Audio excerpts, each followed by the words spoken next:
Então, muito bem-vindos todos. Agradecer a presença de vocês, agradecer a presença das nossas palestrantes de hoje, a Su Martins e a Amanda Vasconcelos.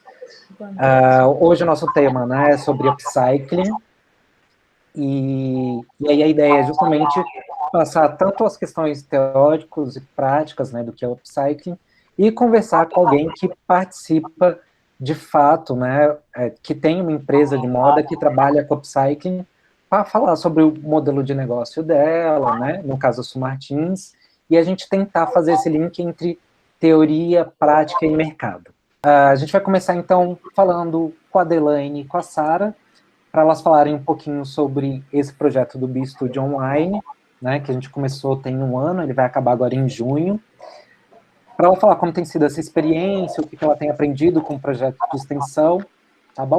Então, com a fala aí, Delaine e Sara. Aqui no nosso Instagram, a gente posta, assim, faz uns cards bem legalzinhos sobre moda, sustentabilidade, sobre como é que é o nome? Biodesign. A palavra mais importante eu esqueci. Biodesign, que é um dos nossos focos. Aí a gente traz pessoas que estão criando isso. Gente, essa aqui é incrível. Ela quer criar produtos que nascem por plantas. Muito incrível, gente. Essa daqui foi um dos que mais... Nossa Senhora, me inspirou bastante. E aí a gente já postou muita coisa mesmo nesse um ano sobre. A gente fazia 2, 3 postagens semanais. Então, assim, tem bastante conteúdo mesmo para ler, para quem é uma boa fonte de pesquisa.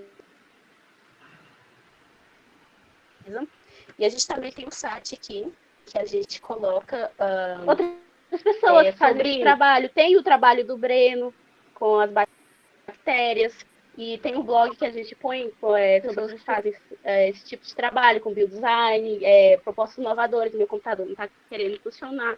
Deixa eu ver se vai assim. Porque a gente não tem esse canal muito bom aqui no Brasil sobre essa diversidade de pesquisas, tanto que muitas das nossas fontes a gente pega em sites internacionais. Tem muito do Divaholic, que é uma boa fonte, mas a gente precisa mais dessas fontes de informação. Então, a gente decidiu esse site e nosso Instagram para divulgar esses projetos. Aqui, eu consegui entrar no blog. Aqui são as pesquisas que a gente faz. Aqui eu falei que cresce em plantas, tem sobre a seda. Olha quem está aqui. Tem um sobre upcycling, sim. Essa daqui, que eu até coloquei, Viagens das Galáxias, a gente divulga muito isso. Então, quem quiser assim, uma boa fonte de pesquisa, tem o nosso blog, para poder descobrir essas coisas que geralmente a gente não vê muito nas mídias, né, do Brasil. Aí, gente, é basicamente isso. Olha, aprendi muito. O Breno falou que faz 5 minutos, fala inglês. Aprendi muito nesse tempo, nesse tempo que eu tô com o Breno. O Breno, de verdade, gente. Olha, eu tenho 21 anos. Eu vou falar sério com vocês. Eu tô na crise de 21 anos. Existe uma crise de 21 anos. É péssimo, assim. Eu tava na faculdade, eu não sabia o que ia ser da minha vida. Porque eu odiava o meu curso. Eu faço design de moda, eu sou aluna do Breno. Eu odiava o meu curso, porque eu não me identificava com nada. E eu acredito que isso acontece com muita gente. Esse tempo de identificação dentro do curso. E aí o Breno chegou ano passado lá, 2 semanas antes da pandemia. E aí falou assim, e eu super conhecia o trabalho dele já com as bactérias. E fiquei super empolgada. Inclusive, eu queria roubar as bactérias dele. Queria roubar as plaquinhas dele com as estampas. Eu coloquei no bolso, mas depois eu devolvi, né? Porque é feio. Aí ele viu minha empolgação e a pandemia, ele me chamou para fazer parte desse projeto. E aí ele me acolheu como pessoa, como aluna, e eu sou muito grata a ele por causa disso. Aí todo projeto que ele vai fazer hoje, ele me chama. É muito bom esse acolhimento com a pessoa. E aí, pois é, eu tô na minha jornada de identificação, mas o que aconteceu? De tanto ver essas coisas de design, de sustentabilidade, é bem complicado você começar a ser uma pessoa pensa nisso, principalmente quando você tinha hábitos muito, muito feios, sabe? De comprar roupa toda semana, e mesmo sem dinheiro, gente, que a minha situação financeira é péssima. Então, assim, eu comecei a ter essa consciência. E agora eu tô montando um ateliê, assim, começando, assim, do zero mesmo, porque eu sou horrível com modelagem. Eu tô tentando, gente, assim, cada dia eu tô tentando modelar para aprender a modelar, costurar. Eu faço artesanato desde os 11 anos, mas, assim, eu tô melhorando as minhas práticas de artesanato para tentar desenvolver com as pessoas essa coisa da moda afetiva. Porque ajuda bastante quando a pessoa tem carinho pelas suas roupas, pelas suas coisas. Aí hoje em dia eu faço uns amigurumis, eu tô fazendo uma dolman para uma chefe de cozinha, tô fazendo um amigurumi bem bonitinho para uma criancinha que vai nascer. Então são coisas que criam essa afetividade. Então são pequenas coisas no nosso dia a dia que a gente pode mudar para mudar todo o resto. Então, assim, desde que eu fui acolhida pelo Breno, essa ansiedade, essa incerteza, essa dúvida, sabe? Foi fugindo mais da minha vida, e aí eu mandava mensagem, me ajuda, eu faço design, eu continuo na moda, o que eu faço? E aí ele me ajudava, ele já me respondeu muitas mensagens de noite, gente, e ele sanou minhas dúvidas, e assim, do estúdio ajudou bastante também, porque a gente estuda essa interdisciplinariedade, e isso é muito enriquecedor na nossa vida. Principalmente, assim, pessoal da moda, não fiquem só na moda, não fiquem só nas artes, que é uma coisa muito importante pra gente, mas tentem sair desses dois, vão pra física, vão pra biologia, vão pra química, vão tentar explorar outras áreas que a gente geralmente deixa de lado, né? E o Bistúdio é isso, a gente sai a gente continua na moda, mas ao mesmo tempo a gente sai, a gente cria uma perninha e vai lá pra outra área, pra tentar descobrir o que tá acontecendo ali. Porque é através dessa observação, através dessa comunicação que a gente tem com a natureza e com outros seres vivos que a gente consegue descobrir coisas novas para dentro da nossa área, né? Isso aí. Acho que a Sara não chegou ainda. Mas eu acho que você falou de uma maneira bem completa, Delaine. A intenção do projeto de extensão, né, é justamente a gente romper um pouco essa barreira da universidade, né, porque acontece muita coisa, né, a gente tem vários professores aqui, e vocês sabem que a gente fica ali meio que mergulhado dentro daquele ambiente, a gente não consegue acessar muito o mundo exterior, né. Então, acho que a intenção, né, da extensão é justamente a gente acessar a comunidade, entender o que as pessoas estão querendo, o que as pessoas querem ouvir, e por isso também que surgiu esse evento, né? Em uma das pesquisas que a Delaine e a Sara fizeram, esses foram 2 temas mais procurados, ecoprint e upcycling, tá? Então, por isso que estamos aqui hoje. Vamos falar, isso, então. Exatamente. Certinho, Delaine? Certíssimo. Gente, sigam meu Instagram. Vejam meus trabalhos. É isso aí, Delaine, tá no caminho certo. Muito bem. E aí você coloca aqui no chat, coloca aí no chat Tá seu bom. Instagram, tá bom? Tá bom, eu sigo de volta. Obrigada, gente. Obrigado, Delaine. Vamos então para a primeira palestra da noite, da Amanda Vasconcelos. Amanda, só vou fazer uma pequena introdução sua, da sua mini bio. Então, Amanda e eu trabalhamos juntos no Senai, né? A Amanda continua lá no Senai C-Ticket. Ela é designer de moda com especialização em design de estamparia, docente tanto na graduação quanto na pós-graduação no Senai C-Ticket, no Rio de Janeiro. Ela atua nas disciplinas nas áreas de pesquisa de mercado e tendências, projeto em design, modelagem e design sustentável, e orientou diversos projetos de conclusão em pesquisa de iniciação científica sobre sustentabilidade na moda e upcycling. Inclusive, uma delas a gente fez juntos, em parceria. Sim, nossa parceria está até aqui na apresentação. Ah, que legal. Ela também possui experiência como estilista de moda infantil, consultora em desenvolvimento de produto e modelagem, e como pesquisadora do projeto SAIS-BR, pesquisa de caracterização antropométrica brasileira realizada pelo Senai CETICT. É com você, Amanda. Ah, ótimo. Obrigada, Breno, pelo convite. Estou adorando estar aqui. Acho maravilhosa essa troca, né, entre a área acadêmica. Como vocês falaram, a gente que fica na área acadêmica muitas vezes fica um pouco distante do chão de fábrica e do mercado em si, né? Então, acho super importante aqui esse momento de troca. Obrigada mesmo pelo convite. Posso compartilhar aqui a apresentação? Pode sim. Tá. Lembrando que alguém tiver alguma dúvida para Amanda, pode escrever no chat que eu vou anotar, e aí no final a gente faz as perguntas para ela. A partir de agora, não estou vendo mais vocês aqui. A partir de agora você não vê mais a gente, mas qualquer coisa que acontecer, eu abro meu microfone e falo com você, tá bom? Ótimo. Então, apareceu aí, pessoal? Sim. Apareceu. Maravilha. Deixa eu ver aqui o horário para ir controlando aqui o tempo. Bem, pessoal, eu vou falar um pouquinho da parte mais teórica do upcycling. A gente escuta aí já há algum tempo, né? Acho que mais ou menos de uns 7 anos para cá, foi quando a gente passou a ouvir mais sobre o upcycling na moda. Na verdade, o upcycling ele já é um conceito bem mais antigo, né?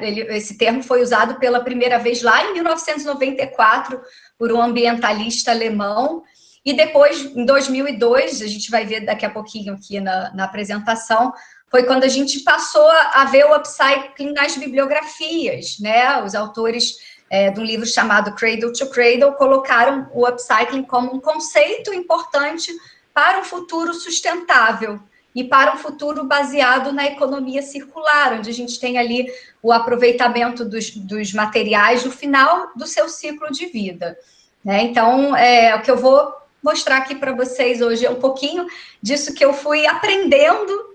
Como eu falei, né, antes da gente começar, eu venho da área técnica, da modelagem, então eu sempre me interessei muito pela parte da construção, né, de como que a gente pode desconstruir uma peça e transformar em outra. Então, assim, antes mesmo de eu conhecer o upcycling, eu já gostava, né, de fazer, de colocar a mão na massa.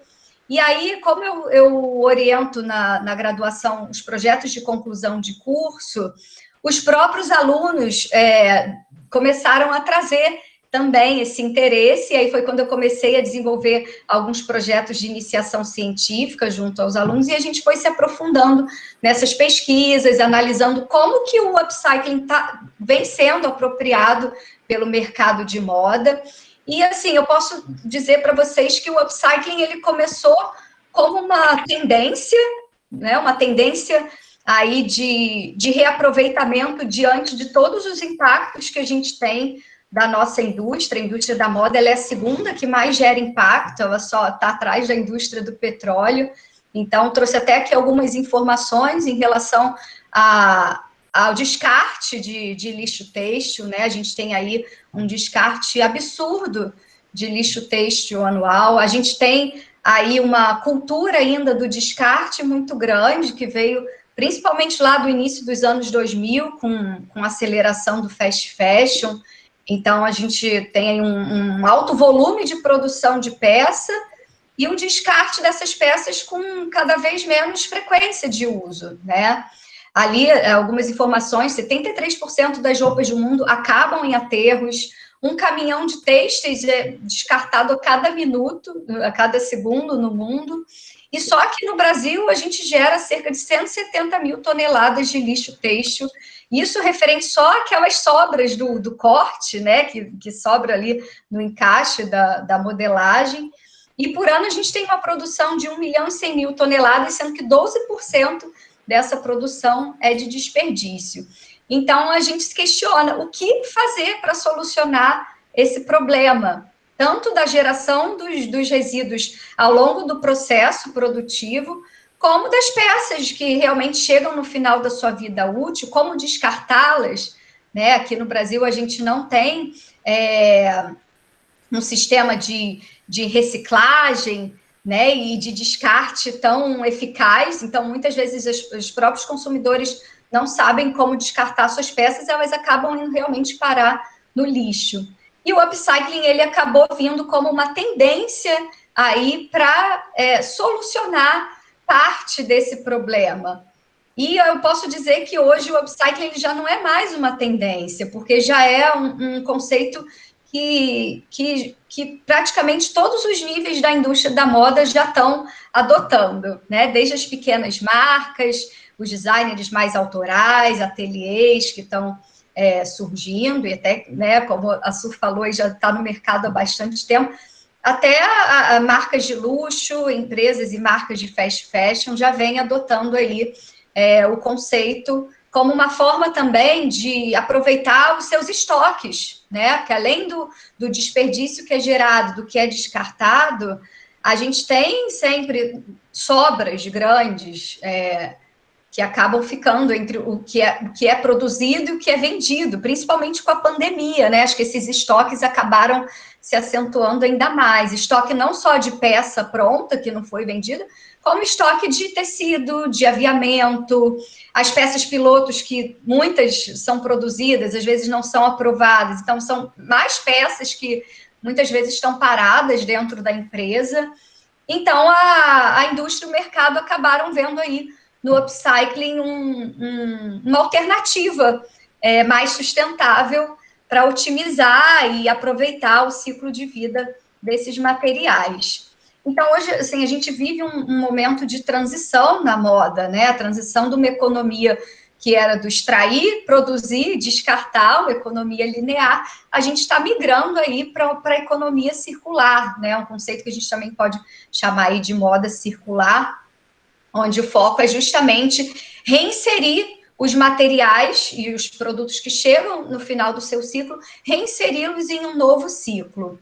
Aqui eu trouxe um gráfico para vocês, ele é desse relatório incrível, que é da Ellen MacArthur Foundation, que é a New Textiles Economy, tem disponível no site, tá? Vocês conseguem baixar o relatório na íntegra, e ela apresentou aqui um gráfico de um estudo que eles fizeram, mostrando que a gente, né, tem aí, principalmente, como eu disse, no início dos anos 2000 até 2015, um crescimento enorme da produção e do consumo de roupas, que é essa linhazinha aqui em lilás, e, por outro lado, uma diminuição da quantidade de uso dessas roupas. Então, o fast fashion, ele acabou incentivando essa cultura do descarte, de você descartar uma peça que foi usada pouquíssimas vezes, porque aquela tendência se tornou obsoleta muito rapidamente, né? Então, isso acabou agravando ainda mais o cenário. E aí, o upcycling, ele se insere justamente aqui nesses princípios da moda circular, né? Esses princípios, eles foram definidos a partir ali do que pode ser feito em cada etapa do ciclo de vida do produto, desde a extração da matéria-prima, da fabricação, até ali o fim da vida útil, que é justamente onde entra o upcycling. Então, ali, ele está bem alinhado àqueles dois princípios, o 11º, que é a oferta de serviços que apoiem o ciclo de vida dos produtos, e o reuso, reciclagem e compostagem de todos os restos. Então, o foco do upcycling é justamente utilizar esses materiais que ou iam parar no lixo, ou iam ficar parados, né, no estoque ali parado em desuso.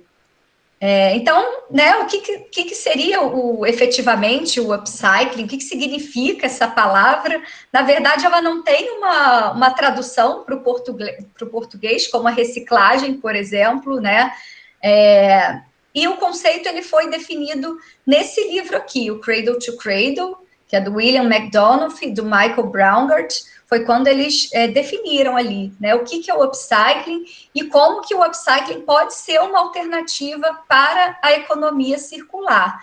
Então, os autores colocam lá que o upcycling é o processo de transformar resíduos ou produtos inúteis e descartáveis em novos materiais ou produtos de maior valor, uso ou qualidade.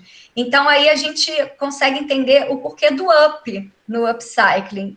Então, o foco do upcycling é agregar valor, é dar um novo propósito, é ressignificar aquele material que chegou no final da sua vida útil. E aí, com isso, né, tudo que foi gasto de energia, de recursos naturais, todos os impactos que aquele material gerou, eles vão ser reaproveitados ali, proporcionando um novo ciclo para aquele produto ou para aquele material.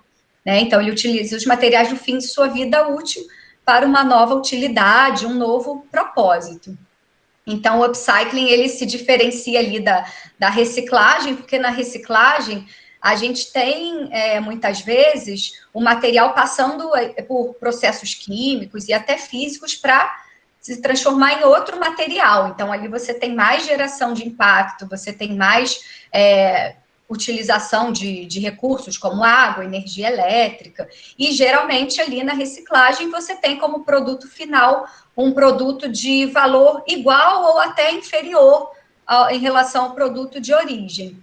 E o downcycling é quando você realmente tem um material final de qualidade inferior ao material de origem. Então, o upcycling, isso é uma coisa muito importante, né? Aí para quem quer trabalhar com upcycling, é a gente sempre pensar que valor que a gente pode estar agregando àquele material, né? Então, muitas vezes a gente vê exemplos de upcycling, como esse aqui, né? Se eu transformar ali uma calça, que eu não uso mais, num short.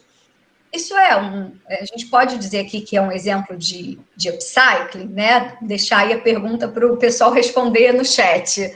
Seria upcycling, baseado nesse conceito aí que a gente viu dos autores, né? Será que aqui eu estou agregando valor a essa peça? O que eu estou colocando aqui de extra, de up, né, aqui nessa peça? Então, o upcycling, na verdade, ele é muito parecido com a customização, com do it yourself, mas ele tem ali esse foco sustentável, né? Então, nesse exemplo aqui, o que eu faço, por exemplo, com essa perna da calça que eu cortei? Ali eu estou gerando mais um resíduo, né? Eu vou aproveitar aquele material em alguma outra peça? Será que essas taxinhas que estão costuradas ali no bolso traseiro são materiais novos que foram adquiridos para poder customizar essa peça? Então, o upcycling, ele tem o foco tanto na questão de não se gerar mais resíduos e de não utilizar mais recursos, tá? E aí, quando a gente fala em recursos, né, a gente fala não só dos recursos naturais, enfim, mas também da mão de obra que foi, né, que foi dedicada à produção daquela peça. Então, aqui eu acho que esse, assim, é um bom exemplo do upcycling, né? Eu gosto muito dessa estilista, que é a Lucy Daca, lá de São Paulo. Ela é de um coletivo, que é o Upcycling, e ela trabalha muito bem essa questão da ressignificação do produto. A gente consegue olhar aqui para os produtos que ela desenvolveu, a gente vê que o produto origem é um jeans, uma calça jeans, mas ela ali consegue trabalhar de uma forma que ela dá um novo valor, uma nova cara para aquele produto, né? Trazendo ali um conceito, uma informação de moda, uma modelagem bacana. Então, é realmente repensar no que eu posso transformar aquele material. Então, o upcycling, ele é todo conduzido pelo material. É o material que ali vai contar a história daquele produto.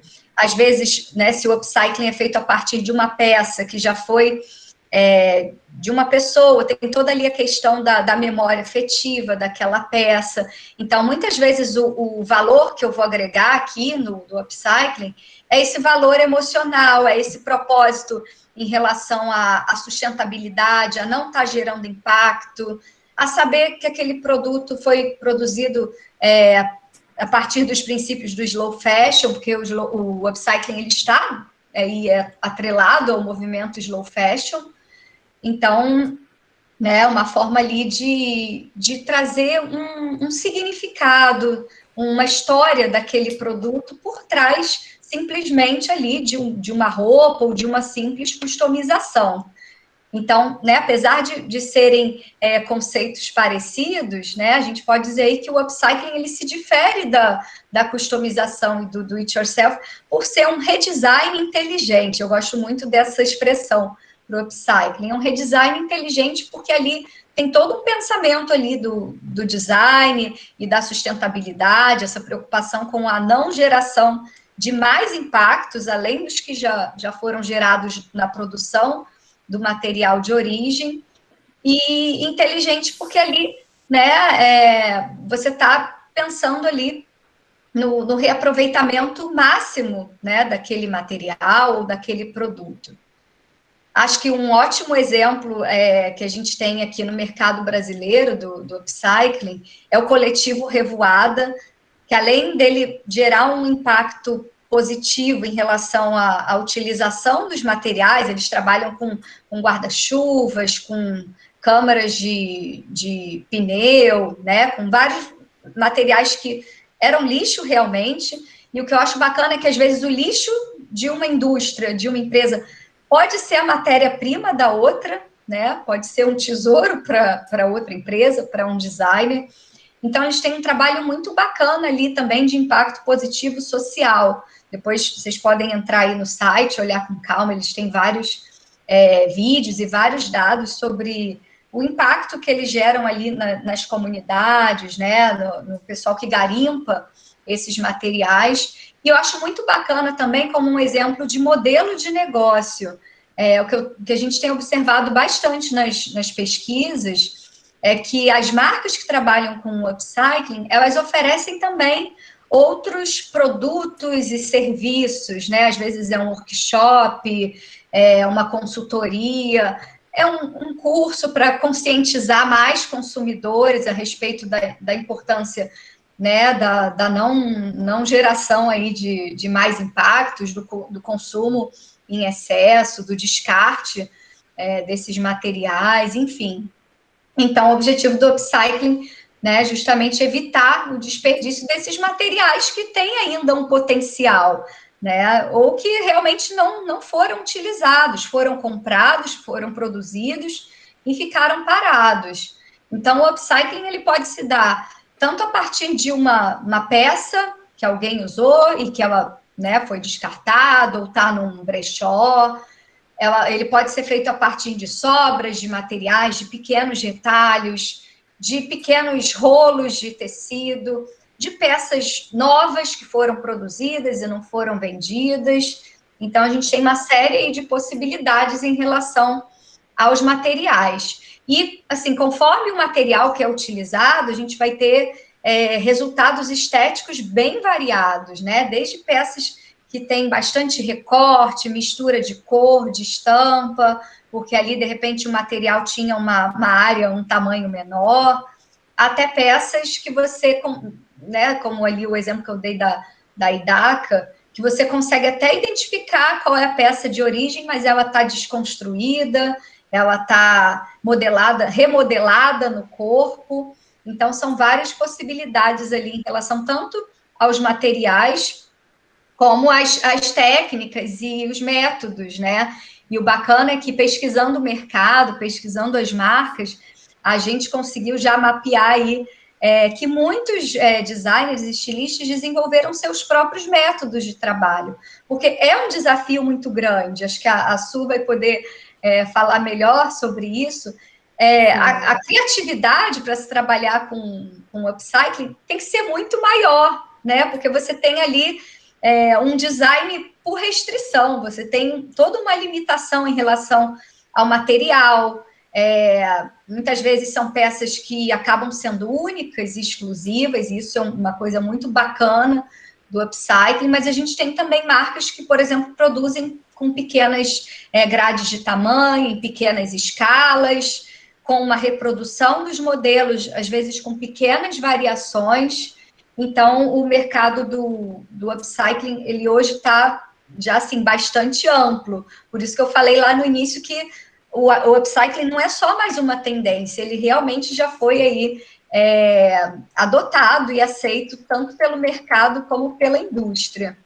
Acho que um outro exemplo bacana e que foi uma das pioneiras com upcycling aqui no Brasil é a Insecta Shoes, que é uma marca que todo mundo deve conhecer, e é uma marca assim, que eu admiro muito, porque eles não trabalham só com upcycling, mas eles fazem também outras ações sustentáveis aí, durante todo o ciclo de vida do produto, trabalham com materiais reciclados e veganos.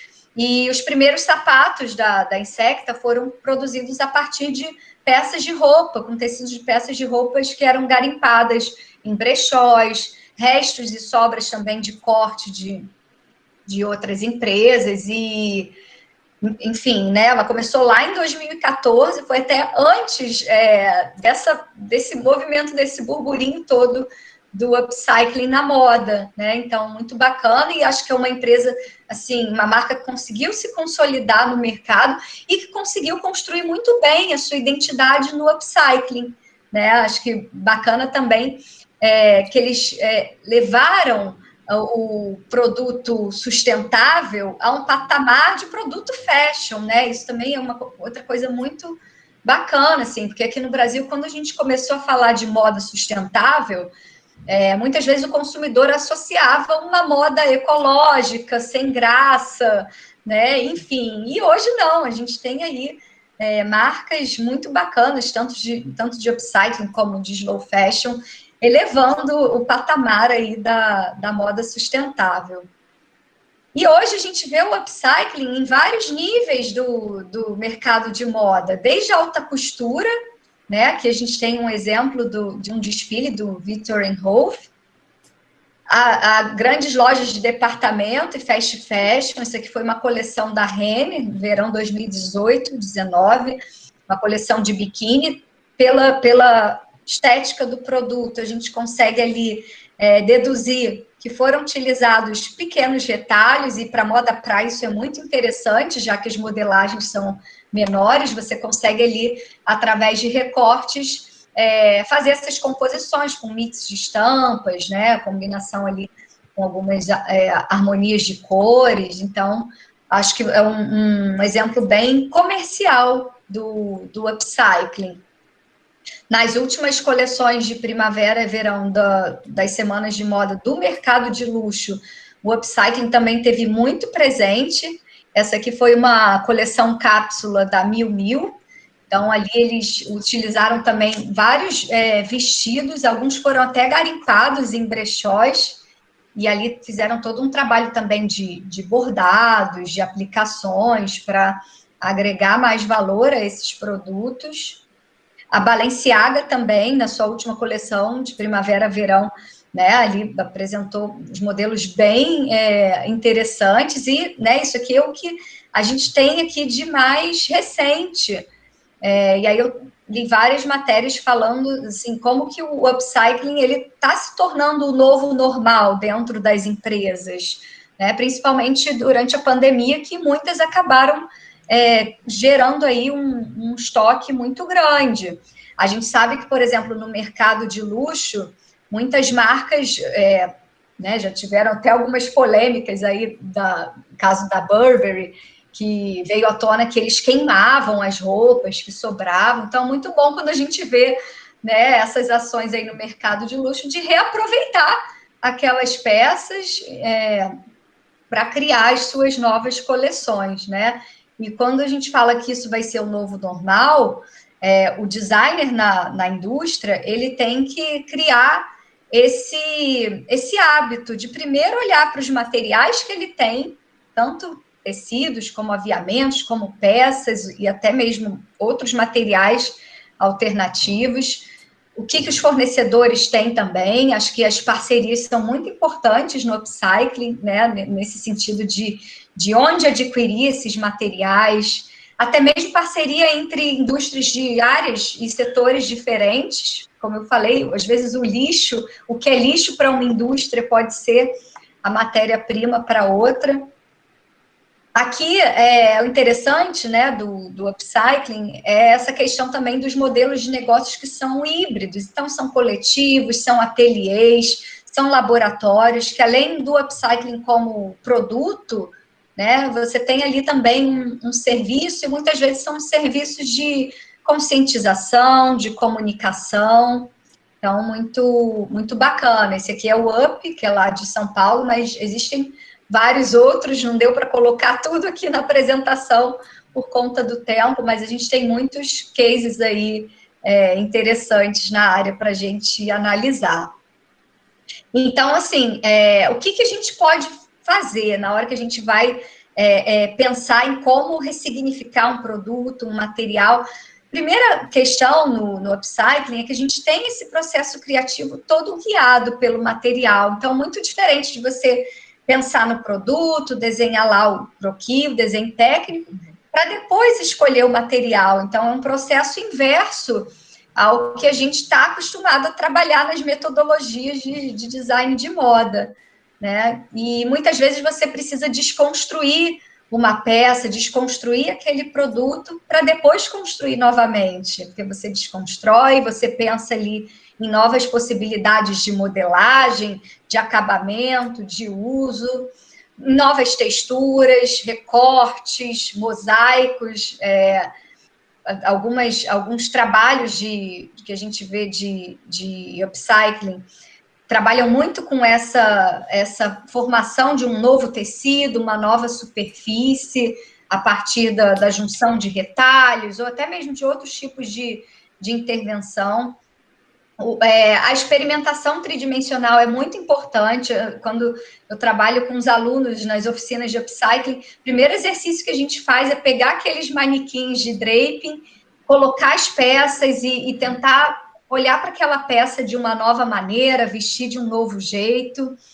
E o bacana também é a gente tentar misturar processos artesanais com processos industriais. Então, eu posso ali, numa peça, de repente, fazer um trabalho de tingimento natural, uma estamparia botânica.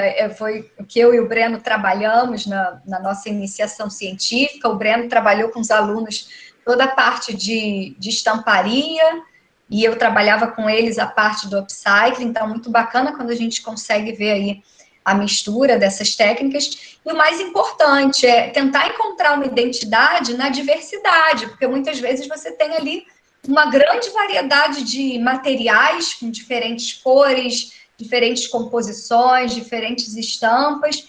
E aí, como é que você constrói a sua identidade, né, no upcycling? Então, você pode criar o seu próprio método, você pode criar, por exemplo, uma padronização no tipo de material que você vai trabalhar, tem uma marca que é bastante conhecida, acho que vocês devem conhecer, que é a Comas. Ela é lá de São Paulo. Ela começou o seu trabalho só com camisas masculinas, né? E a partir das camisas, ela criava os produtos. Então, teve essa padronização ali do material de origem, e com isso a Augustina, que é a estilista da marca, conseguiu criar ali uma identidade bem forte no upcycling. A gente olha para o produto e identifica, esse produto é da Comas. Aqui essas imagens são de um trabalho de uma aluna que eu orientei, que é da Marcela Reis, que ela fez algo parecido, só que ela trabalhou com peças básicas, além da camisa, peças clássicas, né? Ela trabalhou também com trench coat, a gente vê até aqui essa saia, né, que é aquele abotoamento duplo, que é bem característico do trench coat. Ela trabalhou com jeans, e ela trabalhou, qual foi o outro produto? Vestido preto básico, né? Então, ela escolheu esses 4 produtos e fez um trabalho experimental muito bacana. Vou mostrar daqui a pouquinho aqui os resultados. Deixa eu ver, meu tempo está quase acabando, já estou terminando. Então, aqui alguns exemplos que eu trouxe assim como inspiração para vocês, do que a gente pode fazer em termos de construção, de modelagem. Então, a desconstrução, acho que é uma coisa bem legal, assim, você pensar nas partes componentes daquela peça em locais totalmente inusitados, inverter, girar, espelhar, né, e desconstruir realmente, soltar manga, solta o cós, solta o bolso, mistura de novo e vê no que vai dar. Então, a desconstrução é uma técnica bem legal. Aqui, né, a gente vê, por exemplo, apesar de nem todos aqui serem produtos feitos a partir de upcycling, tá, gente? Alguns são produtos realmente feitos no método tradicional, mas são algumas ideias aqui, por exemplo, de uma jaqueta que pode virar uma saia, uma parte de um paletó também, de um blazer, né? Então, é pensar ali realmente em novos usos, né? em novas formas de construir aquela modelagem, pegar uma parte que, né, eventualmente é usada na cintura, é uma gola, e eu vou colocar numa outra posição. Aqui a gente tem uma outra técnica que é de remodelar, né? Então, a partir de uma peça, eu ali crio recortes, eu mudo a estrutura daquela peça, eu misturo ali também com outras peças, outros modelos, então é como se eu fizesse um novo trabalho de modelagem, não desconstruindo tanto aquela forma, mas modificando algumas partes e trazendo ali mais informação de moda, né, dando talvez uma cara mais moderna, uma peça que é mais clássica. Então, uma outra técnica que a gente vê bastante, até nesses tutoriais de do it yourself, né, de às vezes você pegar uma peça e usar até moldes planos mesmo, molde em papel e cortar por cima, recortar sobre aquela peça. Aqui a gente tem um resultado bem interessante, que é quando a gente mistura peças e peças de diferentes materiais, e aí eu misturo uma parte de uma peça, um detalhe da modelagem de uma peça com outra, né? Isso aqui, essa técnica é bem bacana no caso de quando a gente usa realmente peças como material de origem. Então, né, muitas vezes esse mix de diferentes modelos e de diferentes materiais, de diferentes estilos também. A gente vê aqui, né, alguns exemplos de uma peça esportiva com uma peça em jeans, em xadrez, um tecido pesado com um tecido mais leve, né, ali um jeans com tule, uma camiseta ali, t-shirt com uma manga de tule também. Então, esse mix aqui, ele dá um resultado bem interessante. E aqui, que já são técnicas que a gente vê mais quando o material de origem são pequenos retalhos, são aquelas sobrinhas que saem lá são geradas no corte do enfesto, né? Ou são partes que são extraídas de uma peça, ou que sobram, quando você faz o upcycling, usa uma peça, às vezes sobra ali um pedaço de uma calça, né? Um cós, uma braguilha. Então, aqui seriam esses recortes ou rework, né? Você faz ali um trabalho de junção desses recortes, mas pensando ali tanto na formação de desenhos, numa mistura interessante ali, por exemplo, das lavagens do jeans. Então, uma outra técnica aí que a gente tem visto bastante usada pelas marcas.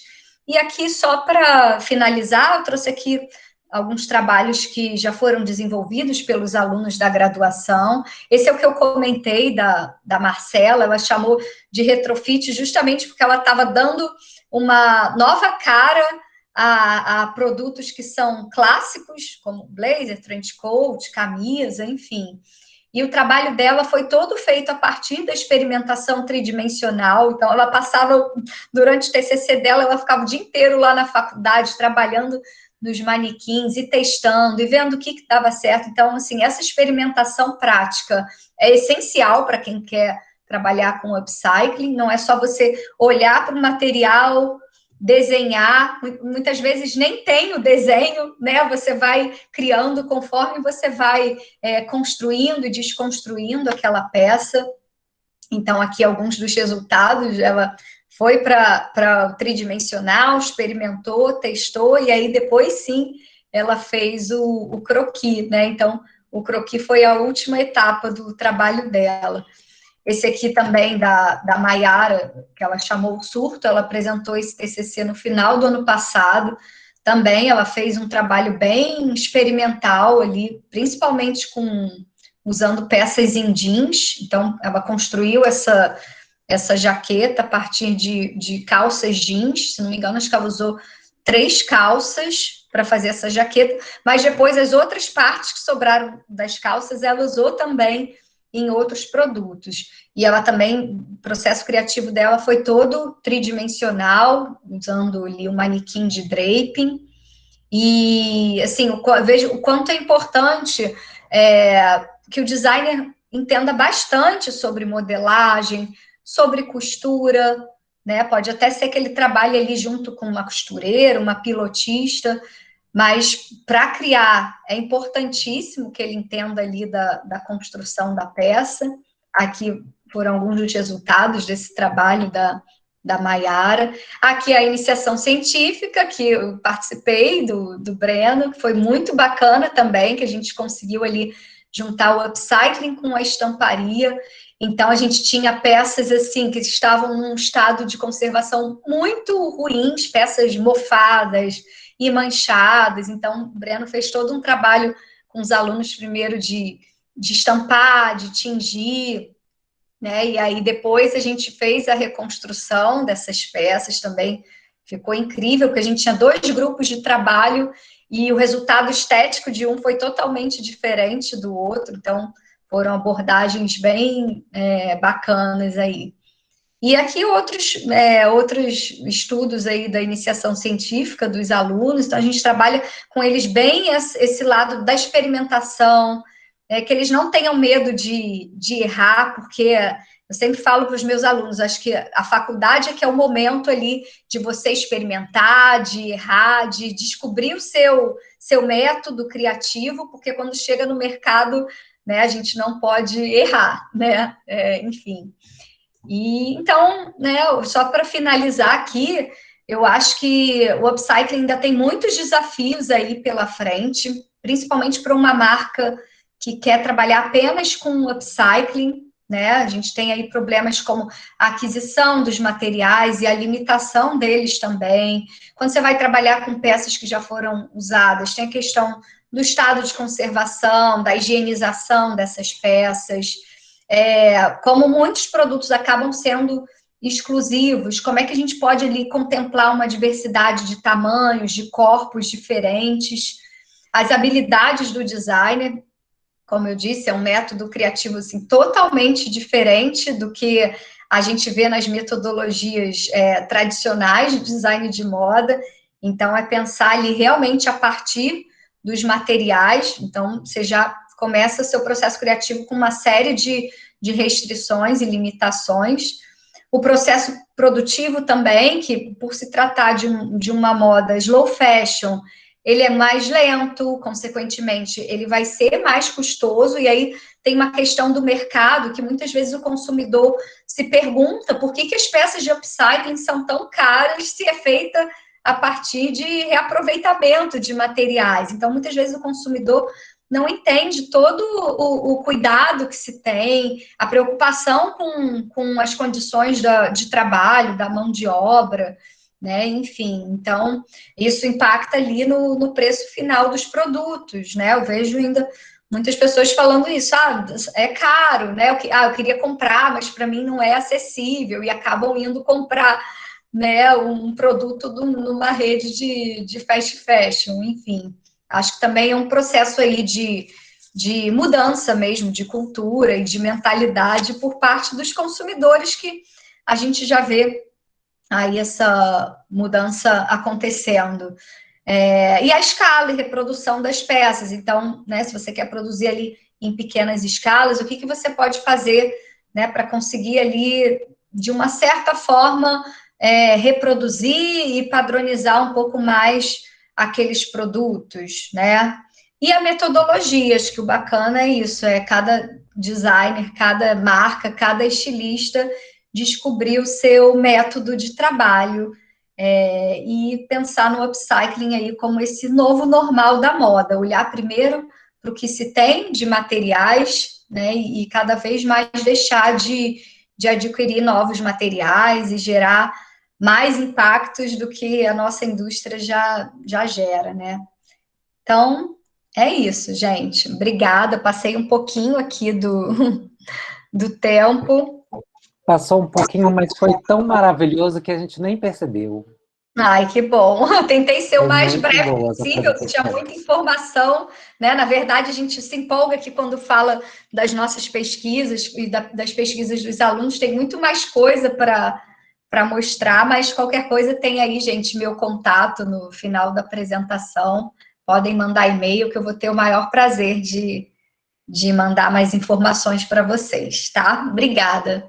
Maravilha. Obrigada, Mandinha. Se você quiser também colocar seu contato aqui no chat, que aí Sim, todo vou mundo colocar pode sim. te acessar também. Vamos lá, Su? Ver o outro lado da Vamos! história, conhecer Tô o aqui ouvindo tudo. ateliê. Ai, tão me representando em tudo. Muito bom. Bom Vou só demais. fazer uma pequena apresentação sua, Tá. tá? Então, a Su Martins, ela é uma estilista autodidata, acredita na prática da moda consciente como base para o futuro mais sustentável. Por meio do ateliê Salamandra do Fogo, busca o desenvolvimento do potencial humano através de pesquisa, criação e desenvolvimento de produtos inteligentes. É com Bem isso. você, Su. Conta aí pra gente, como que surgiu isso tudo, o upcycling na sua vida? Né? Obrigada pelo convite. Para mim é um grande prazer poder estar participando dessa conversa aí com vocês e compartilhar um pouco. Vocês estão me ouvindo? Que Sim, eu mexi perfeitamente. aqui. Perfeitamente. Me representou muito o que a Amanda falou. E, assim, para falar um pouco de como o upcycling entrou na minha vida, eu preciso contar um pouco da minha história como pessoa, porque fez toda a diferença. Eu nasci no sertão da Bahia, venho de uma família de 6 irmãos, pai e mãe, então nós éramos 8 pessoas, uma pequena comunidade. Nós morávamos na comunidade agrícola, então meu pai plantava, a minha mãe costurava e cuidava da casa, dos afazeres domésticos. E com isso eu observei, comecei a seguir o caminho do algodão, que eu comecei a questionar, assim, porque eu vi os retalhinhos coloridos que a minha mãe utilizava na costura, que já eram industrializados. E por um outro lado, o meu pai e meu avô, eles vendiam algodão. Eles cultivavam em umas partes das terras e vendiam. E também eu vi a minha avó tecendo, né? Ela descaroçava, então eu ajudava ela nesse processo de descaroçar o algodão e transformar no fio. E depois eu vi ele se transformando em alguma peça, num algodão mais. E eu já fiquei fascinada com esse universo. Eu conhecia as roças de algodão, né? Via a flor. E eu fiquei cada vez mais curiosa. Dessa quantidade de irmãos, eu sou a única que sempre fui fascinada pela costura. Sempre tive do lado da minha mãe, que ela costura também desde os 13 anos de idade. E eu sempre tive do lado dela, perguntando o porquê de cada coisa. Sempre achava o processo da costura uma coisa muito mágica, sabe? É um tempo dedicado ali, é uma coisa tão artesanal, né? E sempre achei transformador. Logo ali também eu tive as minhas primeiras experiências assim de economia circular, né? Que depois de muito tempo já adulta e já recente que eu fui saber o nome dessas coisas que a gente praticava, né? Lá, por exemplo, a gente não utilizava tanto plástico, tantos resíduos.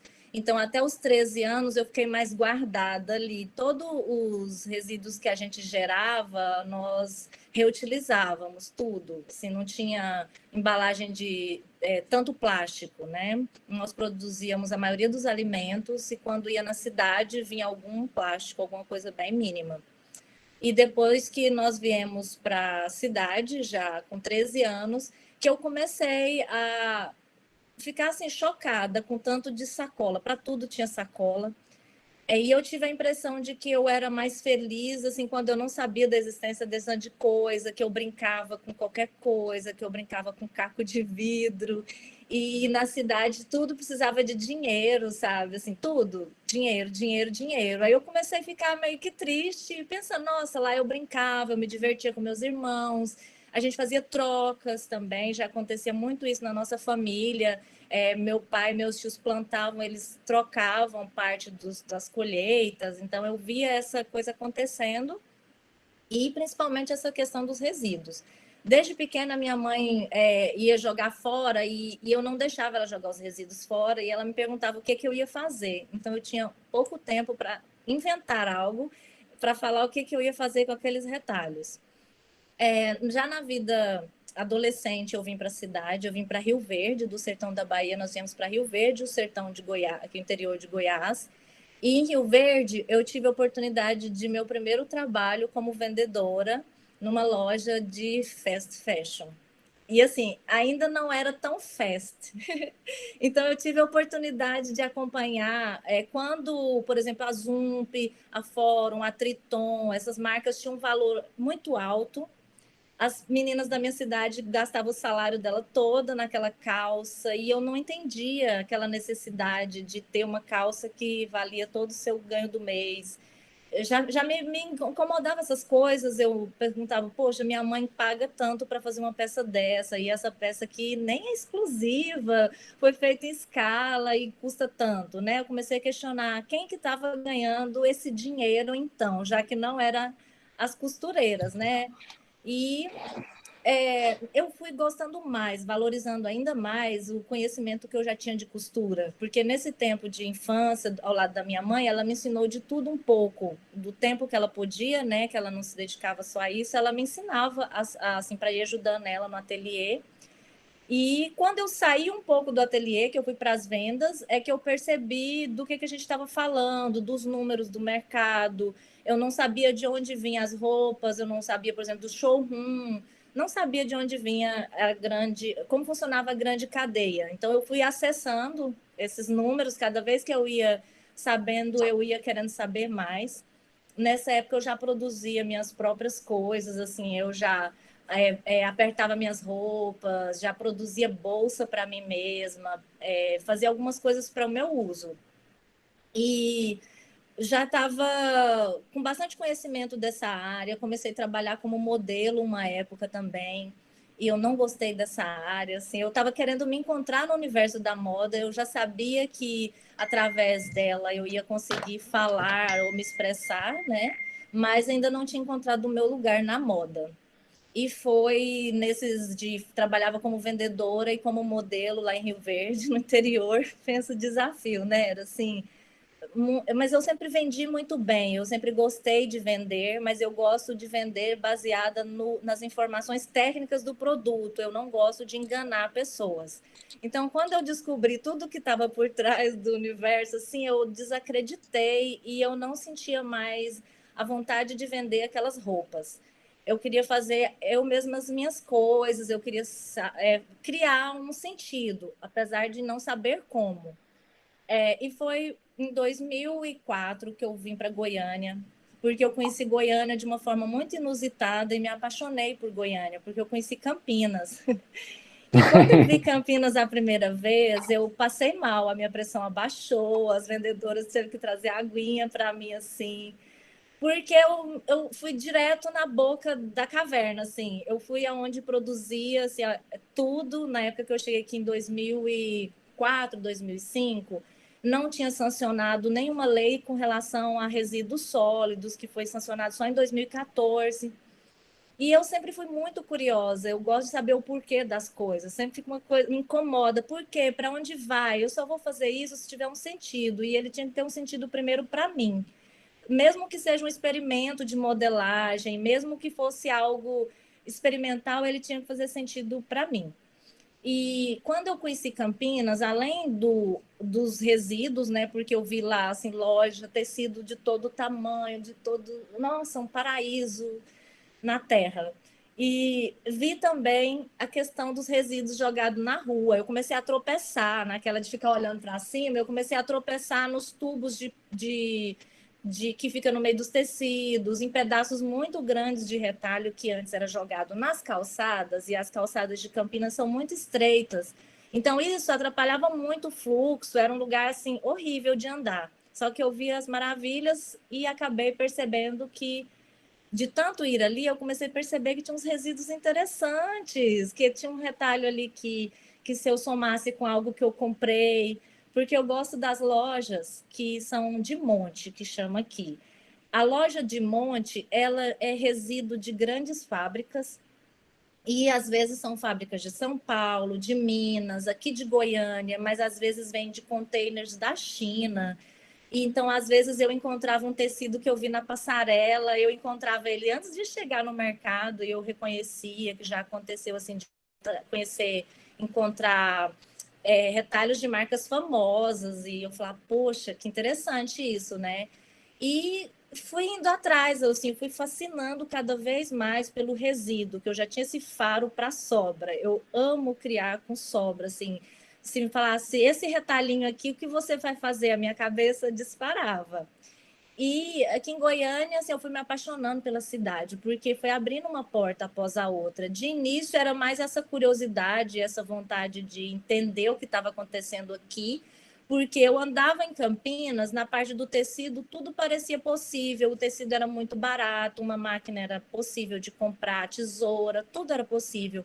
Mas aí eu andava um pouco para cima, eu chegava em algumas lojas e via as coisas, por exemplo, uma bolsa vendida muito barata, uma bolsa linda, maravilhosa, só que vendida muito barata. Eu falei, puxa, como assim? Aí eu comecei a perceber que eram as coisas vindo da China, e foi indo, abrindo esses universos. Então, de início, era só uma vontade de entender esse mercado. Quando eu vi, eu já estava dentro dele, eu já estava catando essas sobras em Campinas, eu já estava conversando com lojas para poder juntar sobras para mim. Eu já estava pegando sobras de tapeçaria também, que aqui também em Goiânia é um resíduo que é muito encontrado, retalhos de tapeçaria. E quando assim, eu não tinha uma pretensão de ser uma marca, eu simplesmente era Su Martins, tinha esse desejo, esse ímpeto criativo que era maior do que eu, minha cabeça assim, é um gatilho, assim, às vezes eu tenho que podar, assim, cuidar, é um cuidado para não disparar essa criatividade à toa. Fui criando alguns mecanismos, porque a minha criatividade, ela, como você falou, ela é a partir do que eu tenho em mãos. Então, a minha consciência foi assim, se eu tenho um retalhinho e eu posso juntar com outro, eu faço uma coisa, mas se eu tiver que criar uma coisa maior, então eu comecei a usar o conhecimento que eu tinha ao longo da vida, assim, que eu sempre quis saber a composição, de onde vem o tecido, quanto mais diferente, mas eu queria saber o toque, eu queria saber de onde vinha. Então, com isso, eu consegui, garimpar, sabe, fazer essa curadoria dos tecidos antes de trazer para casa. Então, lá eu já faço uma pré-seleção dos tecidos que me interessam. E os tecidos que me interessam sempre foram tecidos que têm qualidade na durabilidade, que não sejam difíceis a manutenção também, de passar ferro sofrido. Não tenho esse preconceito com relação a ser algodão ou ser sintético. Por um tempo, essas informações do mercado com relação ao algodão me afetou e eu fui entender mais que eu, como pessoa que trabalho nesse lugar de transformação, eu não posso ter esse preconceito. Muito pelo contrário, assim, tudo que já está pronto e que já é resíduo me interessa.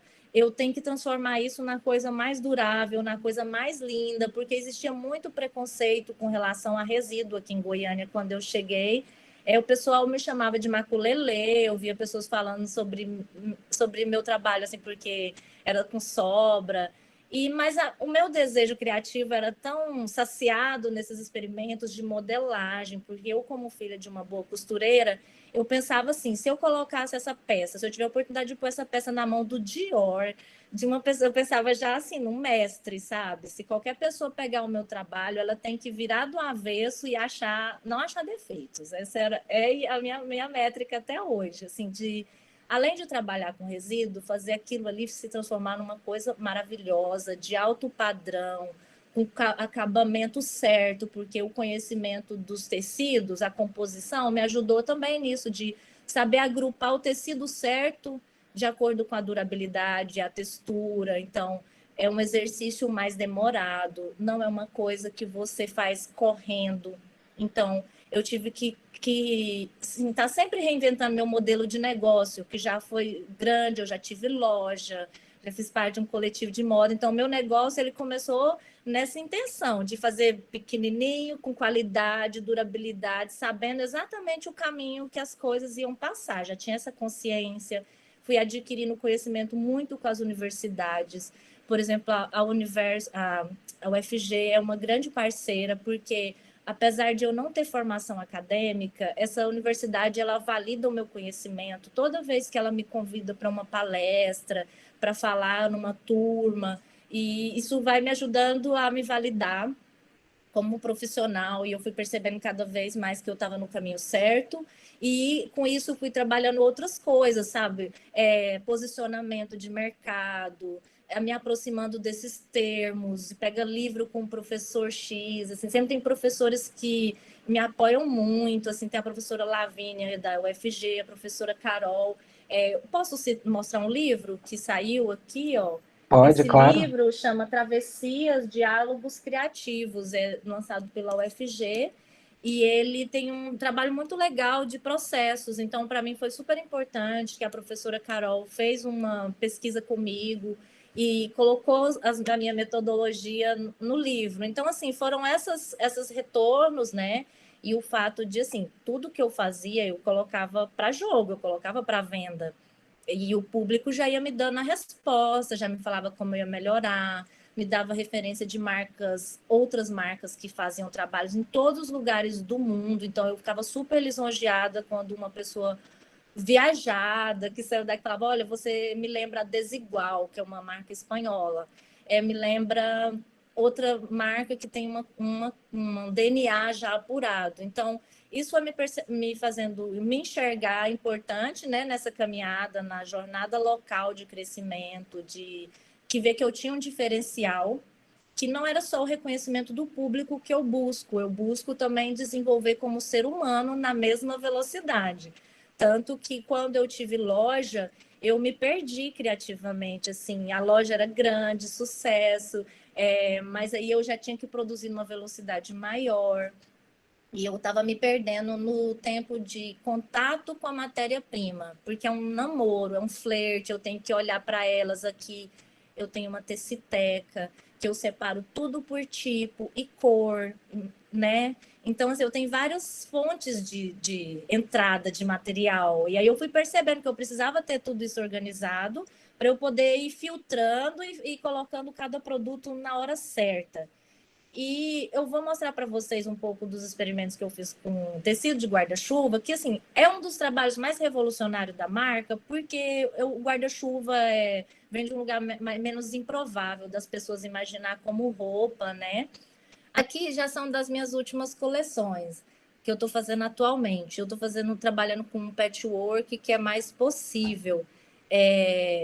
Não é aquele patchwork só de quadradinho, porque acaba que não é possível fazer ele muito, muito miúdo, senão não consigo um rendimento ao ponto de desenvolver uma linha.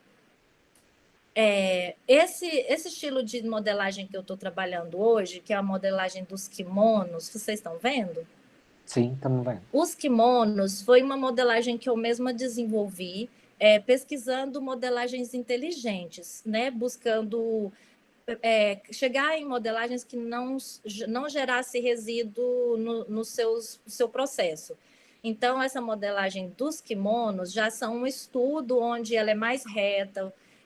Eu vim dos estudos dos kimonos japoneses mesmo, né? Mas fazendo uma adaptação para o nosso clima, para as nossas cores, pensando na gente. E aqui, essa aqui é mais antiga. Esse aqui é de 2008, 2009. São roupas aqui nesse look, tudo feito com a saia com material de tapeçaria, de cortina. A bota foi criação minha também, que é com material de tapeçaria e resíduos de couro. Esse aqui também vestido é feito com tecido de tapeçaria, de cortina, e a sandália também é de tapeçaria. Essa fase aqui, eu comecei a misturar a tapeçaria e o guarda-chuva. De início, eu não fazia modelagens muito complexas com guarda-chuva. Eu comecei utilizando ele na sua forma original. Estão vendo? Uhum. Aqui um ensaio. Esse aqui foi um dos grandes projetos que eu fiz com guarda-chuva. Foi uma tenda. E eu fiz em parceria com alguns arquitetos. Nós fomos premiados aqui em Goiânia em 2007 com essa estrutura que a gente colocou lá no Martim Sererê. e abrigou uma exposição durante 15 dias. Foi super legal. Olha, esse experimento ainda muito cru, eu não explorava, é que eu já estava remodelando, revendo a modelagem, o que era possível fazer com guarda-chuva, misturando sempre com tapeçaria e outros materiais. Um estudo bem básico. Aqui é o Modelane, e o colete é feito com tecido de guarda-chuva. Essa foi uma das primeiras peças que eu consegui monetizar, porque depois de muito tempo de pesquisa também vem esse desafio de colocar o preço, de conseguir desenvolver a linha e colocar no mercado. Aqui mais uma do céu de guarda-chuvas, aqui do processo, todos os guarda-chuvas que a gente ganhou da sociedade, da comunidade local. Os guarda-chuvas da tenda do céu de guarda-chuvas são isso aqui, ó. Vocês estão vendo? Uhum. Essa aqui já foi o processo de montagem da tenda, porque foi assim, uma loja lá no centro, uma loja de artigos importados, pegou fogo, e com isso eles descartaram muitos guarda-chuvas. Algumas pessoas já sabiam que eu estava reciclando e começaram a doar muitos guarda-chuvas para mim. Então, aí eu já estava com um número grande de guarda-chuvas e tive o convite para apresentar um projeto pessoal. Aí eu encaixei a ideia do guarda-chuva na tenda. Aqui uma ideia de bordado, aplicação, utilizando não só guarda-chuva, mas outros retalhos. Aqui sou eu, utilizando papel com guarda-chuvas. Aqui um ensaio fotográfico para a universidade. E aqui, ó, foi a minha primeira coleção utilizando tecidos de guarda-chuva. Então, assim, eu não consegui reunir muitos materiais, mas, assim, eu experimentei com os guarda-chuvas, por exemplo, né? Eu fiquei fiquei encucada. Além desses resíduos, que aí o pessoal falou, então você recicla guarda-chuva. Comecei a receber muitos guarda-chuva. Fulano via um guarda-chuva, lembrava de mim. Aí eu comecei a desenvolver bolsa, os tops, carteiras, né? O nosso top de guarda-chuva, que eu também não consegui abrir aqui ainda.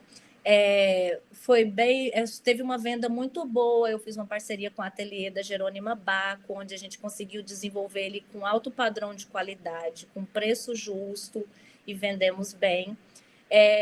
Então, assim, fora o guarda-chuva, eu sempre estou experimentando algum outro material que não seja o tecido cotidiano. Então, eu já trabalho com sucatas de relógio há muito tempo. Quando eu começo uma pesquisa com material, eu não paro ela. Assim, tem as épocas de efervescência que eu desenvolvo uma coleção, quando eu até para juntar matéria-prima, né? E também aí tem os sucatas de relógio e os tecidos que eu ganho, que eu capto hoje, assim, uma parte é ganhada, que são mostruários, por exemplo, de tecidos, né, que as pessoas usam para vender. Então, eu consigo ganhar alguns, os menores, mas tem lugares em Campinas que eu compro mostruários finos, com preço muito baixo, e ganhar mesmo só mostruários e retalhos de algumas confecções. Porque, assim, muitas confecções que eu já trabalhava, hoje elas já desenvolvem produtos. E isso foi muito importante, assim, eu ver a evolução não só da conscientização das empresas, mas o desenvolvimento também dessa cena local, sabe? Que hoje eu tenho marcas, criadores que eu consigo conversar sobre isso com eles. Aqui em Goiânia é muito importante, que hoje tem outras marcas como a Roche Design, a Tear, que surgiu dos nossos diálogos, surgiu dessa troca, surgiu dessa percepção dos resíduos gerados pela cadeia produtiva local, né? Então, quando eu vi, isso já era um negócio, já tinha um DNA, e eu precisava, era isso, era conectar as coisas certas, ter a postura, deixar o produto impecável em todas as suas apresentações para não gerar esse descrédito, né? Então, hoje eu consegui chegar num produto, por exemplo, os kimonos. Os kimonos foi um jeito que eu filtrei, né? Que uma hora a gente tem que filtrar, não dá para você fazer de tudo, porque eu já fiz de tudo. Fazia figurino, fazia encomenda, noiva. Você faz? Fazia. Então, por muito tempo, eu me mantive no mercado, assim, fazendo sob medida, mas sempre foco no reaproveitamento. porque eu já sabia dos números, né, que nós somos um polo industrial muito grande. E hoje, por exemplo, eu não reaproveito tanto de tecidos que eu gostaria da cadeia local ainda. Ainda existe uma distância, então a gente precisa conversar. Eu vejo entre as empresas, nem todas dão um destino certo para os seus resíduos. Então, se a gente vai se aproximando, a gente vai conversando sobre isso. A gente já faz uma ponte, né? O que você está fazendo com os resíduos? Você está vendendo? Se a pessoa estiver vendendo, ótimo, né? Não pode estar pagando para incinerar, não é uma boa. E jogando também, uma coisa que me incomoda é que nós não temos um destino para o lixo têxtil no aterro, por exemplo, né? Já que você não pode jogar na rua, então eu fui atrás também de saber das instituições locais, se existia, para onde estava indo, já que a gente estava cuidando, né? Então, não tem um caminho. E eu vou andando de acordo que eu vou crescendo, eu vou pegando essas responsabilidades para mim, que é de transformando o meu redor, meu bairro, minha cidade, o meu estado. E, assim, consequentemente, vai ser de acordo com que eu tiver uma produção saudável, que eu possa ter esse tempo de amadurecer sobre as coisas que estão acontecendo à minha volta, que não seja só um ímpeto, vamos ganhar dinheiro. Eu sempre tomei muito, porque o dinheiro não pode estar à frente, assim. Ele tem que ser uma das ferramentas que nos move, mas o principal é saber fazer essa ponte com a cadeia, porque ela é muito delicada. Ele não é um negócio igual qualquer outro negócio, que quando eu buscava consultoria, às vezes, de empresas renomadas, ou às vezes de instituições grandes, como o Sebrae e outras, né? Não entendiam o diferencial real de um pequeno produtor. Então, assim, por mais que eles queriam ajudar e trazer, eu nunca estava falando, eu sempre estava sentindo que aquilo ainda não estava no meu nível de tão pequena que eu estava. E com isso eu fui encontrando outras pessoas que estavam no mesmo nível, trocando informação, e como que a gente pode se estruturar como uma empresa de qualidade, mas sendo pequeno, porque não é o meu objetivo ser a maior, mas ser a melhor. Eu vou me desenvolvendo de acordo com o que eu posso produzir. Se eu tiver uma equipe, já tenho uma pequena equipe que me auxilia, por exemplo, hoje na produção das peças vestidos e dos kimonos, e eu posso focar na produção das bolsas, captação de matéria-prima, venda, e todas as outras etapas que são extremamente importantes. Hoje eu estou andando, dando os meus primeiros passos na parte digital, porque assim, nunca não foi a parte de vendas, nunca foi no Instagram ou site. Então, o nosso público é muito fiel e ele divulga o nosso produto. E era o que eu estava conseguindo fazer a cena local, eu vendo para Brasília, o que o entorno, mas não tinha essa coisa de vender para fora. Então, com essa questão da pandemia e de rever novas formas de aproximação com o público, eu estou aprendendo, me desbloqueando assim, de ficar nervosa, assim, de me colocar no lugar de pessoa que está aprendendo que eu sou, né? E tem fluído muito bem, sabe? Eu estou gostando de falar, de conversar de outra forma, porque pessoalmente o nosso atendimento era o grande diferencial do ateliê, era essa recepção, essa experiência que a pessoa vinha já com horário marcado, então ela era recebida com um tempo a mais, ela conhecia tudo mais de pertinho. Então, eu estou aprendendo a levar isso aos poucos para o Instagram e logo em sequência um site. Mas, assim, passo de formiguinha, porque o nosso intuito é garantir a qualidade, as entregas do que a gente já tem em mãos, né?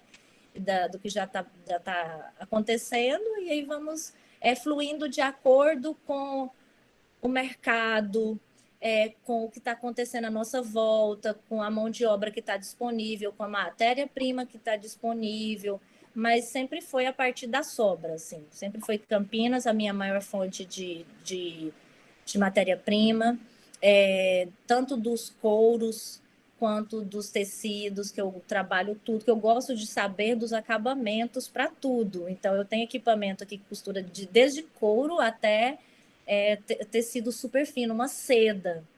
E na marca eu consigo inserir todo assim, esse mix de produtos hoje de forma mais consciente, hoje com mais noção de preços, né, que antes eu não tinha. Então, precificar um produto artesanal, ainda mais assim, que é um tempo picado. Criar, eu fiquei 70 horas. Mas então é difícil colocar esse tempo da criação, o tempo da modelagem, montar uma ficha técnica desse produto, sendo ele tão personalizado, né? Então, filtrar para a modelagem inteligente, que não é só o kimono, eles são os wrap dress, são calças descomplicadas, os acabamentos são todos embutidos, então tudo é pensadinho para durar na vida das pessoas. As embalagens são todas feitas artesanalmente, a gente reutiliza papel de parede, mostruários de papel de parede, tudo costurada.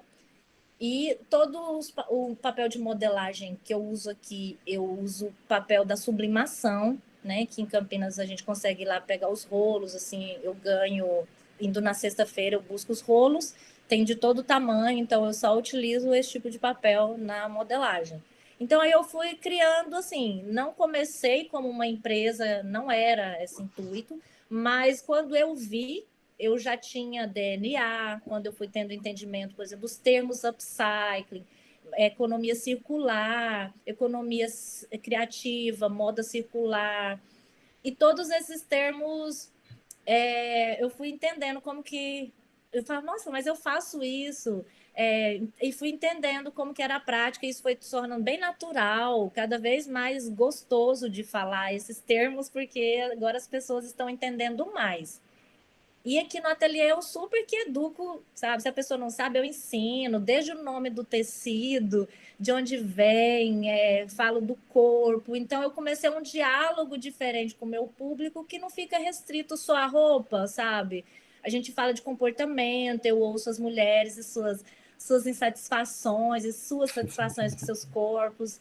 E isso foi me ajudando a me fortalecer como criadora, sabe? De ter a certeza de que eu estava criando um produto, eu já sabia quem era o público. Meio que quando estava pronto, eu falava para a pessoa, ela já amava a peça. Então, o que estava acontecendo naturalmente, eu fui ficando cada vez mais segura e me comportando como uma marca que tem todos esses valores, né? E tem a questão também de como eu trato as pessoas que trabalham comigo, que é muito cuidado com cada pessoa, pagar tudo certinho. Então, enquanto eu não pude pagar, eu não tinha ninguém me ajudando, sabe? Então, ralei para poder sistematizar internamente tudo, e aí consegui trazer uma mão de obra, outra mão de obra, e hoje eu tenho pessoas que me auxiliam de extrema qualidade, assim. E eu não sei como que tá o tempo. Deu 33 minutos. Olha, Batemos o nosso tempo. Cravamos. Então é isso, hoje eu sou a Ateliê Salamandra do Fogo, em tudo, assim, né? E me comporto em tudo que eu vou fazer com essa visão de somar com a cena local, de fortalecer uns aos outros, seja no conhecimento, né? Ou seja no produto. E muito legal, Su. Parabéns por esse trabalho incrível, assim, por compartilhar um pouco da sua história, e que com certeza é a história também de muitas pessoas que estão aqui ouvindo a gente, né? A história de muitos dos nossos alunos, e é inspirador, assim, ouvir você falar. Obrigada. Foi muito natural, é o que eu falo pro pessoal também, assim, que foi natural, sabe? Eu não fiquei me forçando, nossa, assim, como eu não podia fazer uma faculdade, eu não fiquei tipo, o conhecimento só está na faculdade. Eu respeito, admiro e tiro todos os meus chapéus para quem pode fazer, e eu estimulo, mas, assim, buscar o conhecimento em outras situações, ter a humildade, que é um mercado cheio de lacunas para a gente ficar preso numa coisa só, sabe? Tem que se misturar para você saber do que você está falando, ter um pouco de conhecimento em cada área. Muito bem. Eu queria agora abrir para as perguntas. Então, eu tinha anotado aqui 2 perguntinhas que alguém tinha feito, mas são perguntas simples.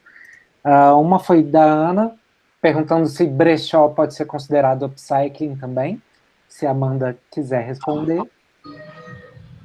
Posso responder? Pode, claro. Sim. Então, Tem até esse consumo em brechó foi uma coisa que aumentou bastante também nos últimos anos, né? Como uma forma de um consumo mais consciente, de reaproveitar peças também que foram descartadas, doadas, enfim. Mas não é considerado upcycling se você, por exemplo, garimpar uma peça no brechó e transformar aquela peça, tá? Porque aí o upcycling, né, a gente viu ali no conceito que você reaproveita o material, a peça, e transforma, dando um novo valor, um novo significado. Então, tem até muitos brechós que oferecem esse serviço de upcycling, né? Você vai lá, garimpa algumas peças e eles transformam aquelas peças de uma forma mais personalizada, de acordo com o perfil do consumidor, enfim. Então, no caso, o brechó, ele pode ser uma fonte de matéria-prima para o upcycling, tá? Mas é a customização, no caso, né? Então, a maioria assim, que a gente vê aqui que faz essa customização. Customização, a linha é sim. muito fininha, Muito estreita, tênue, exatamente. Termos, então a gente tem que tomar cuidado, porque, por exemplo, uma lógica que eu penso é se o tecido ele já está vindo no seu papel de tecido como roupa, então, se ele continua sendo roupa, ele não deu aquele up, né? Sim. A não ser que a gente levasse ele de um ciclo para outro, trazendo ele melhor. Então, eu parto desse pensamento para me ajudar a diferenciar entre customização e o upcycling mesmo. Isso, exatamente, porque ali você tem na customização um foco muito mais na exclusividade, na personalização do produto, não tem tanto foco em ser sustentável, né? Tanto que às vezes no processo de customização acontece aquele exemplo que eu mostrei da calça jeans. Você corta ali um tecido, muitas vezes utiliza aviamentos e acessórios para fazer aquela customização, que às vezes são materiais novos, então você está adquirindo um novo material, né? Sim. Então, o que a Su falou, é uma linha bem tênue ali entre a customização e o upcycling, tá? Mas você pode fazer upcycling com peças de... Pode sim. Porque pode, por exemplo, pegar uma saia e transformá-la num blazer, ou várias peças, por exemplo, né? Por exemplo, pegar várias calças jeans, que aí você vai remodelar, você vai repensar o design, né? Vai fazer o redesign. Aí já vai para um upper. Se você pegou várias calças jeans ultrapassadas e transformou num corte, uma coisa moderna e atual. Exatamente. Inclusive, até a outra pergunta, que foi da Andressa, era sobre desfibrar os resíduos têxteis. E se isso seria uma coisa positiva, né? Na verdade, o contexto que ela está dando, na verdade, é de uma reciclagem de tecido. Reciclagem, exatamente. É uma reciclagem. É positivo porque você está aproveitando ali uma fibra, por exemplo, algodão, né? O plantio do algodão Su aí deve saber, né? Muito bem.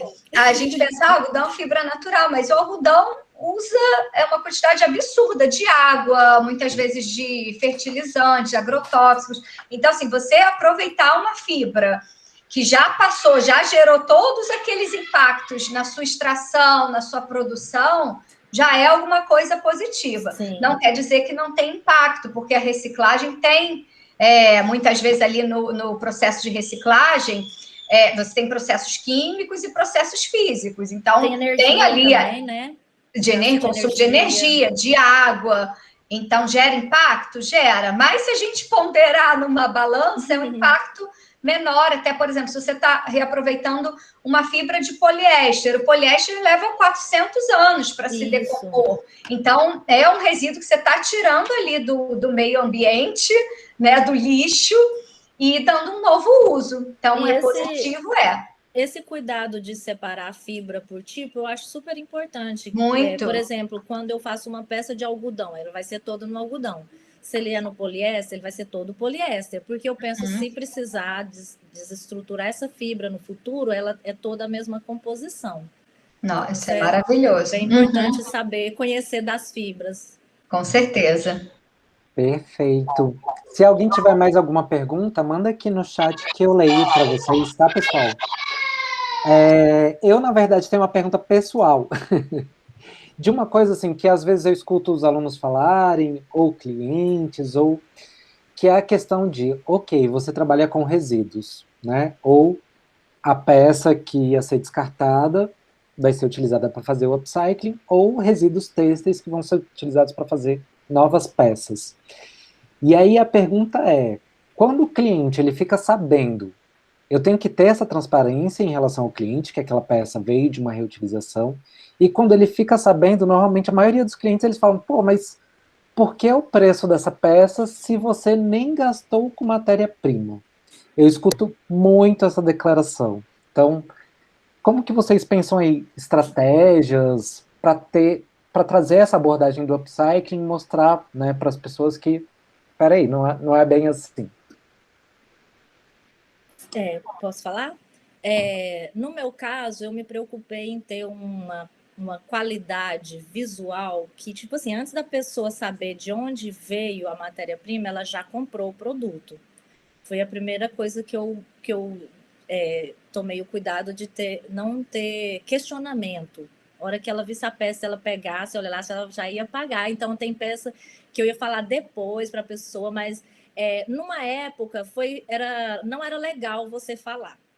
Mas eu sempre falei, eu gosto, sabe, de falar, porque eu gosto desse choque da pessoa saber de onde veio. E como eu vi assim que as pessoas vendiam o meu produto, era falando a história. Olha, eu tenho essa bolsa que é da Sul, que ela fez com guarda-chuva, ou então essa roupa toda feita com resíduo. Então, assim, foi mudando a consciência das pessoas, porque eu praticamente tive que reeducar as pessoas aqui em Goiânia com relação ao consumo. Hoje o preço não é um problema, assim, como todo negócio, você precisa saber precificar bem, mas não é o problema para eu vender. O público que consome o meu trabalho, ele já é mais esclarecido, ele já chega aqui indicado por outra pessoa, ou porque ele está buscando na internet alguma coisa no sentido. Mas eu faço essa questão, eu vendo, eu sou muito transparente no tempo que demora. Sim, se alguma pessoa em algum momento questionar isso, assim, que já faz muito tempo que eu não ouço essa pergunta, assim, sabe? Mas antigamente, que eu era só eu falar a verdade. Era só eu falar quanto tempo aquela coisa ficou guardada aqui no meu acervo, até eu juntar as 3 cores, a mão de obra que foi envolvida. Então, assim, não precisava, pelo fato do produto estar impecável, eu não precisava argumentar muito, mas eu gosto de falar por questão da conscientização e de cada um já sair vendendo o produto e falando com propriedade sobre, assim, orgulhoso e com uma nova visão sobre as coisas, assim.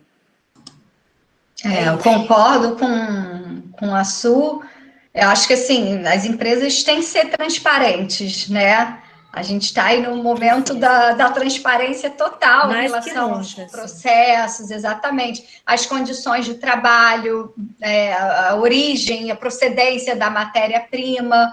E o consumidor de moda slow fashion, ele gosta de saber, ele quer saber, né? Então, acho que isso acaba valorizando muito mais o produto, você contar a história ali por trás de quem fez as suas roupas, de onde elas vieram. Acho que isso é até um incentivo para o consumidor acabar pagando mais por aquele produto, né? Acho que esse é o valor agregado também, o posicionamento, do upcycling. Né? Exatamente. O posicionamento. São nichos de mercado, né? Você tem ali segmentos, público-alvo diferentes. Você tem que entender quem é o público que você está trabalhando. E eu acredito que, né, a maioria dos consumidores de moda slow fashion e upcycling buscam realmente essa transparência nas informações. Até muitas marcas expõem até os seus custos, né? Justificando o porquê. A própria Insecta, né? Bem aberta, super transparente, e você tem ali um grupo graças a Deus, um grupo cada vez maior de consumidores conscientes. Eu acho que o Fashion Revolution e outros movimentos da moda ética, da moda sustentável, estão ajudando bastante, principalmente essa geração mais nova, agora geração Z, que deve ser a geração da maioria aqui dos alunos, são mais engajados e buscam realmente conhecer, entender como foram feitas as suas roupas, de onde elas vieram. Um questionamento básico, assim. Sim. A partir do momento que você imagina outra possibilidade de fazer, assim, por isso que eu sou muito aberta aqui, não só nos meus processos, mas se a pessoa quer conhecer, vir aqui, ver onde eu faço, tudo, eu sou muito aberta. E isso foi uma aproximação que fez a diferença, sabe? Das pessoas falam, nossa, mas é tão simples, mas aqui é tão... Eu pensava isso, eu pensava aquilo. Tu fala, não, é simples mesmo. E foi nesse intuito, assim, que eu pus esse mantra, simplificar para existir. Já faz um tempo que eu, antes da pandemia, eu já tinha mudado os meus hábitos, eu já estava desacelerando. E foi muito importante, porque aí eu já estava pronta para esse momento, assim, que o mercado da moda, ele já falava sobre essa questão da escassez, os grandes birôs de tendência já falavam sobre a moda estar insustentável como ela estava. Então, eu meio que ficava me perguntando o que vai acontecer para essa ruptura. O que vai precisar acontecer para a gente repensar e dar esse choque?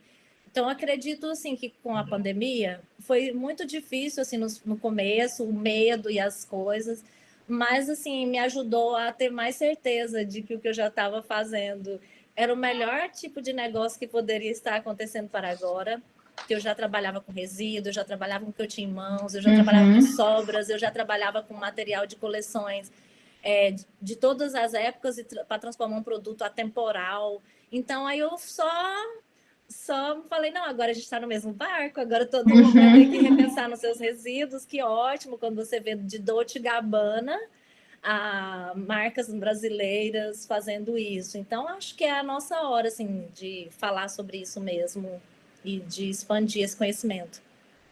Perfeito.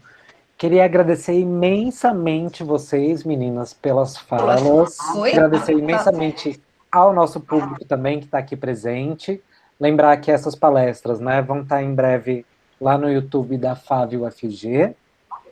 Muito obrigado por participarem. Muito obrigado, meninas, imensamente. Vocês foram... Agradeço. Vocês são lindas. Obrigada. Eu espero que o trabalho de vocês inspire cada vez mais as pessoas. Obrigada, Breno. Foi um prazer sua. Amei conhecer seu trabalho. Fiquei realmente admirada. Obrigada. Muito bom, parabéns. Eu quero conhecer mais também do seu. Vamos trocar informações. Eu estou disponível, tá lá no meu Instagram, né? Que é Ateliê Salamandra do Fogo, ou Su Martins.